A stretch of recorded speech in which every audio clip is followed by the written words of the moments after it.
And the borderland.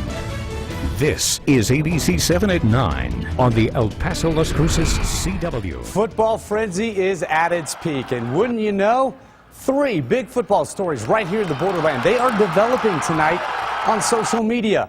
Not on the field. A fight at Las Cruces Mayfield game now has your pictures and your video in the hands of investigators. Plus, UTEP is doing anything possible to get you to a home game. And tonight, students and parents demanding money in the classroom and a smaller football stadium for Jefferson High School in South El Paso. It is 9 o'clock, and that means it is time that you become part of the story from social media to your living room. Let's get you plugged in. Hello, everybody. Thanks so much for joining us tonight. I'm Bob Harp, and if you haven't noticed, we're changing things up just a little bit here on ABC-7 at 9. Every night, you are a part of the story, and this is when we get your opinions and your thoughts on the day's big stories. And we also listen to what you have to say through social media. And all that football talk is coming up in just a bit. But first, new at 9 tonight, get ready to pay even more in stormwater fees. The rates are expected to jump again to pay for new construction projects. We're told the new infrastructure is absolutely needed to protect the city when it flash floods or when they hit again. This is video of one of the many storms we saw in the borderland this year. How could we forget, right? So there's no question that something needs to be done. But what? And is making us pay for a stormwater system again the right way to go about it? ABC-7's Pilar Arias spent the evening at a special meeting on this topic. She's live tonight in East El Paso. And Pilar, the story was with the El Paso Water Utilities and the Public Service Board. Yeah, good evening, Bob. The PSB was given 2 options tonight. 1, a rate increase of 8% every year. 2, a rate increase of 17% every other year. If you pay a water bill in El Paso, this affects you.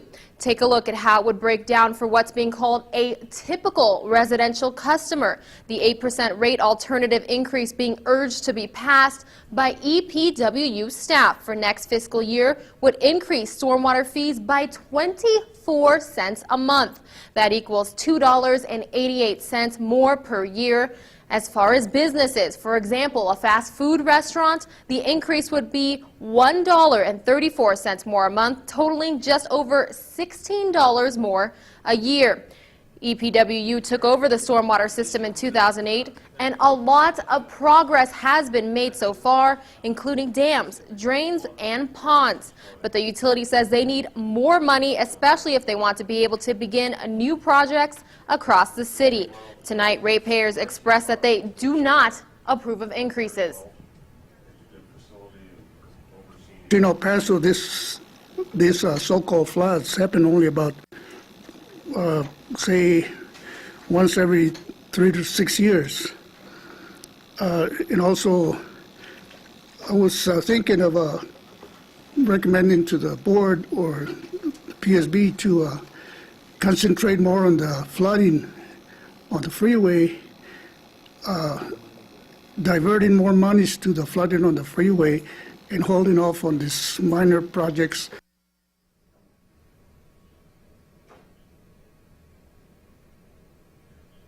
The PSB needs to approve next fiscal year's budget by January. Tonight was the first of several planned budget public hearings. I'll have much more coming on ABC-7 at 10. Reporting live at the EPWU main office in East El Paso, Pilar Arias, All right, thanks so ABC-7. much.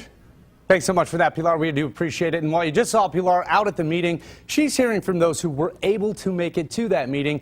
And a lot of you could not, simply because you're busy. So we asked on our Facebook page today, are you okay with shelling out more stormwater fees if it protects the city? Well, Carlos was ready to respond on this one. He was our first comment on this topic. He says, oh, because we all know how well they use the money we already paid them. Don, keeping it simple tonight, saying, no. And from Walter, heck nah. Every year they work on the same area, and every year it still fails. Tell us what you think. Just go to our Facebook page right now. After all, it is your money. And while you were there, you can check out all the other developing stories on our social media network and in our newsroom as well. We'll get to those coming up in just a bit. But first, we cannot talk about the flash floods without checking in with Nichole. Here's a live look outside. This is from the highest camera in the borderland. Our exclusive mountain cam showing no rain, at least not right now. And Storm Tracker Nichole Gomez, you have the details on the first alert that is no longer in effect. Absolutely, Bob. We actually issued that first alert for the strong winds that moved through the area earlier today. Good news is those winds are dying down. Bad news is the winds will return to the forecast, but we'll talk more about that in your full forecast. First, let's talk about our current temperatures and the winds that we did pick up today. Our high wind speeds today, 27, gusts as high as 27 miles per hour just outside of the studio, where we're currently sitting at 65, and our temperatures were actually pretty warm today. 66 mattress firm, gust at 23 miles per hour. And look at the Greater El Paso landfill out by Clint, gust as high as 49 miles per hour, so close to 50. We did get those gusty winds this afternoon. Currently, our sustained wind speeds are calming down. Still a little stronger in El Paso at 16 miles per hour. Ruidoso, we're at 23. And Guadalupe Pass, still windy out in that direction at 33 miles per hour. Our clouds and radar picture showing us clear skies, and there's no track of any rain in the forecast. But good news is, again, the winds will weaken, but we're tracking a big cool down. I'll let you know when we can expect the cooler temperatures and the winds to return to the forecast coming up in Storm Track weather. Bob. All right, thanks so much, Nichole. We appreciate that. And again, remember, we are working developing stories in our newsroom and also updating them on our social media network right now. Like this story, new at 9, high school students, they are anticipating some athletic upgrades over at Jefferson Silva High School. These upgrades did not come easy, though. In fact, it took months before the campus could actually get the district approval. We have ABC-7's Ashley Rodriguez live tonight to tell us what happened. Good evening, Ashley. Good evening, Bob. EPIC had some leftover money from its 2007 bond. So in January, the board decided to put some of it toward new stadiums at Franklin and Jefferson. But Jeff had other ideas. It's already separating. In the summer, the grass starts coming through there. All the weeds and everything start coming through there. All right. $2.1 million set aside for a 6,000-seat stadium, concession stand, and baseball field renovations was a nice treat. But by June, Principal Fred Rojas and a handful of students weighed what they thought the school really needed. Before a bond committee, they asked the millions be spent on a smaller stadium, since game attendance rarely exceeds 1,400. This would save enough money to build a field house, renovate the science labs. So we had mold and we had mushrooms coming out through the walls. And the special ed building, which is infested with mold, asbestos, and has a roof caving in. The group also asked the bond committee to use the money to fix the pavement and install new gym bleachers.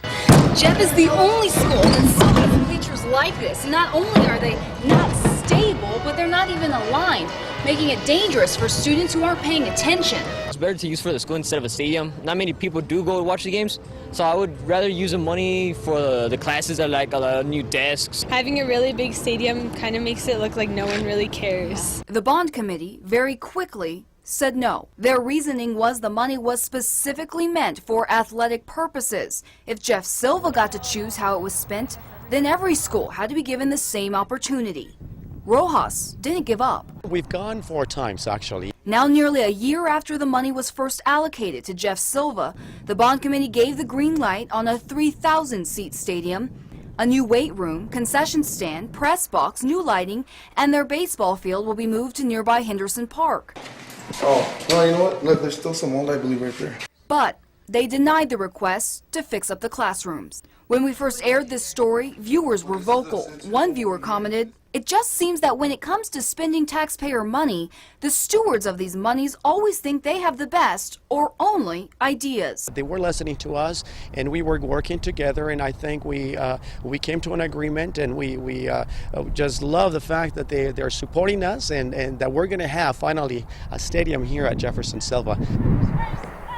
Now keep in mind, EPIC is considering the possibility of rebuilding Jeff. So the bond committee didn't want to pay for something that could be demolished. In the meantime, it's a small win for Rojas and the Jefferson Silva student body. Bob?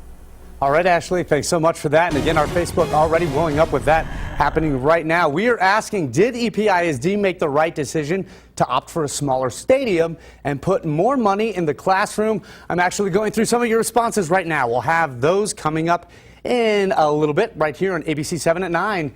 Well, here's the latest now on that big brawl on the football field Friday night in Las Cruces right behind me. Who could forget this? We could see punishments handed down as soon as tomorrow. The New Mexico Activities Association is now using your social media accounts to get to the bottom of it. That's right. Tonight, again, you're part of this developing story by submitting evidence to authorities. Any video or pictures you might have shot, they want to see them. Now, before we hear from you, we're going to hear from ABC-7's Josie Ortegon and our New Mexico Mobile Newsroom. Just moments after the Trojans beat the Bulldogs by 1 point Friday night, chaos ensued on the field. The Cruces-Mayfield rivalry is one for the books and has been called one of the country's best high school football rivalries. So naturally, emotions run high. In this video found on YouTube, you could hear the observation made by the school district's announcer and what he witnessed on the field. Punches are being thrown right now in the middle of the field. Fans are now rushing the field. Las Cruces High School football coach Jim Miller was on the field when the fight broke out. With this heated rivalry, you know, people are saying things one another, and I think that's how it ended up. Someone was saying something to another guy, but I don't think anything was thrown. No serious injuries were reported, but there may be consequences ahead. Could be anything from, you know, school suspension, players, game suspension. The district and the New Mexico Activities Association will review photos and video of the altercation, then decide in the next few days whether players will be disciplined. Coach Miller says now that both teams are in the playoffs, he hopes a decision is made soon. It's Monday and you get to know on Thursday, and that's pretty much your walkthrough day, and then now all of a sudden those kids didn't get any reps, and it's pretty much a done deal. Fights typically result in one-game suspensions, but there's still no telling what to expect. If unsportsmanlike behavior is found, the players will be disciplined. They're athletes, and it's not a right, it's a privilege to be an athlete. So you got to, you know, there's still got to be consequences if you're going to do something wrong. And that was ABC-7's Josie Ortegon reporting for us. Now, for the record, we did reach out to the Mayfield coach, Michael Bradley, but he did not get back to us by deadline. Dusty Young with the NMAA is saying that actions are determined on a case-by-case basis. And until they receive all the video of the fight, they cannot make a right decision. Las Cruces High, by the way, plays Atrisco Heritage this week. Mayfield has a bye in the playoffs.